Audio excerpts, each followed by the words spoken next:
Teenager Kellyanne Conway dreamed of kissing rocker Rick Springfield at least once, could be found either at the mall or in trouble and shunned polyester and gossip.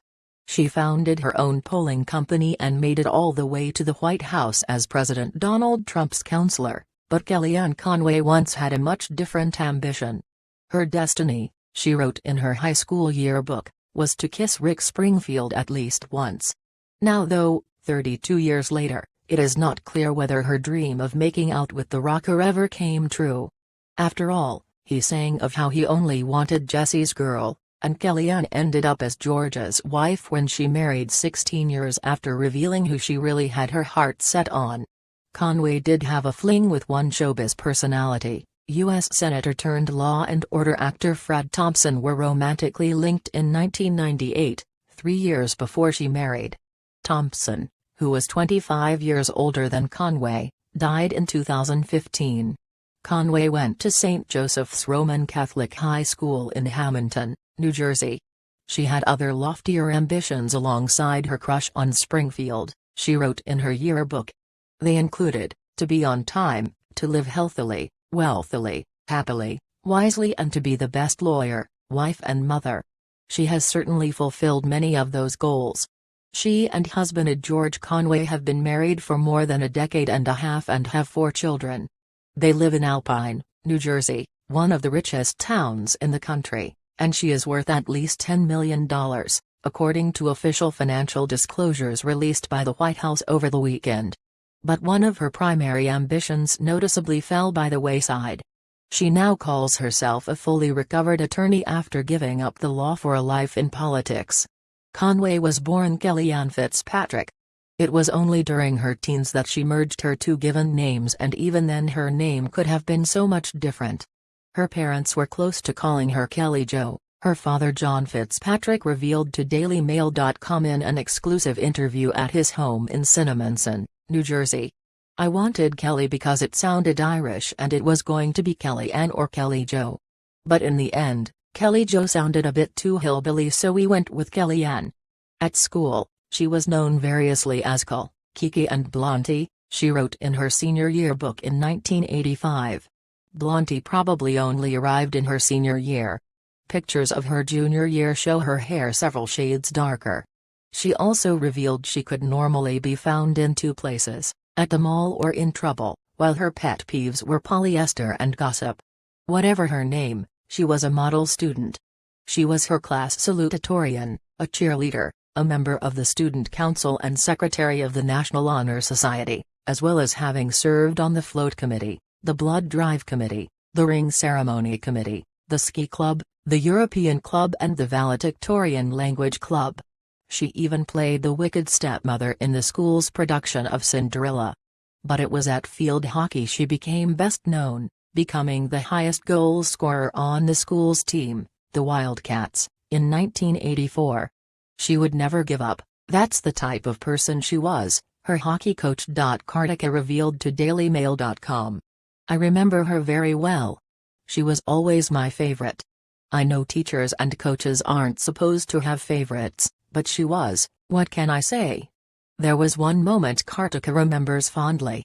The local Hamilton News reported in 1984, Fitzpatrick drove the ball into the net, making no mistake on the score as she fell into the net and dislodged the cage from the ground. I've never seen that happen before, Kartika, now 86 and long retired, told the paper at the time. But that's what kind of intensity she plays with. The Philadelphia Inquirer named Kelly Fitzpatrick its Athlete of the Week in October 1984 as she led the team towards the Cape Atlantic League One title. She scored hat-tricks in 2 games and ended the season with a team leading 16 goals.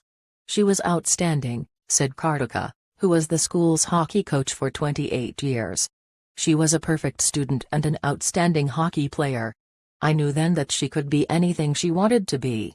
Although Kartika and Conway have not spoken in years, Kellyanne sent her former coach a Women for Trump sign during the presidential campaign, signing it, to Dottie, a woman with courage and moxie who's inspired many others. Conway's father told DailyMail.com he has always refused to grant interviews because he doesn't want to drag up the past. But John Fitzpatrick's pride in the daughter who propelled herself from the blueberry-growing area of New Jersey all the way to the White House is obvious. "I guess she really is one of the most famous women in America right now," he said. "Every father always hopes their offspring is going to do well, and I'm no different." Fitzpatrick, a retired trucking company boss with a shock of silver hair, denied reports that he was out of his daughter's life for long periods following a split with her mother Diane. "There were a couple of years early on that I didn't see her, but I always knew what was going on," Fitzpatrick, 76, said. "My mother stayed in close contact with Diane and she and other members of the family reported back to me. Others may say I had little contact with Kelly as a child, but that's not the true picture," he said. Efforts to contact Kellyanne's mother Diane Fitzpatrick were unsuccessful and her sister Rita, who helped raise Kellyanne, declined to be interviewed. Fitzpatrick said his daughter is now so busy with her White House job that he hasn't seen her since her 50th birthday party. Kellyanne reached the landmark age on Trump's Inauguration Day, January 20, so the party in Washington had to be postponed for a day. Fitzpatrick and his wife split while their only daughter was just 3 years old. They were living in Atco, New Jersey, and Diane and Kelly moved to her current house in the same town. Kellyanne married George Conway in the Cathedral Basilica of Saints Peter and Paul in Philadelphia in 2001. John Fitzpatrick's name is on the invitation one line below that of his ex-wife. Fitzpatrick said he basically shares his daughter's political views, although he said he has occasionally voted for Democratic candidates. He proudly said he was one of the only 3 people who voted for George McGovern in the 1972 presidential election. "I just couldn't stand Nixon," he said. With his Irish background, Fitzpatrick stood out in his wife's Italian-American family. When asked about his former father-in-law, Mafia enforcer James DiNatale, he shrugged his shoulders. "Jimmy the Brute?" he said. When asked whether DiNatale really was a brute, he answered, "That's what he called himself. That's what's on his gravestone." As DailyMail.com reported last month, DiNatale, who died in 1983, was named 26 times in a New Jersey Organized Crime Commission report in 1992, mainly in connection with a false alibi he is said to have given Philadelphia mob boss Nicodemo Little Nicky Scarfo and 2 associates, who were suspected of the gangland murder of Vincent Falcone. Jimmy the Brute allegedly told cops that he was with the trio in the Country Squire diner in Egg Harbor at the time Falcone was shot dead. He was never charged. The state report said Scarfo and his gang liked dealing with Kellyanne's grandfather because he knew their backgrounds and was willing to accept cash without asking questions. Scarfo died in a federal prison in North Carolina in January, aged 87. For 8 summers, from the time she was 12, Kellyanne packed blueberries at Indian Brand's farm in Hamilton, which calls itself the blueberry capital of the world, and was elected Blueberry Princess when she was 15. 5 years later she was awarded a $25 check and a plaque for winning the blueberry packing contest at Hamilton's inaugural Red, White and Blueberry Festival. Her boss at the farm, Bill DiMeo, told DailyMail.com she was the best packer he ever had.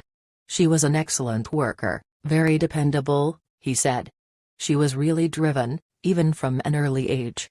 I'm always surprised that a blueberry packer would make it to the White House," added DiMeo. "But if you had told me one of my packers would go to Washington, I would have known it would be Kelly." Conway was last in Hamilton in December when she was Grand Marshal of the Christmas parade and was given the keys to the town. And her ability to draw controversy was in evidence even then. A small group of placard-waving locals turned up, protesting her presence, Philly Voice reported.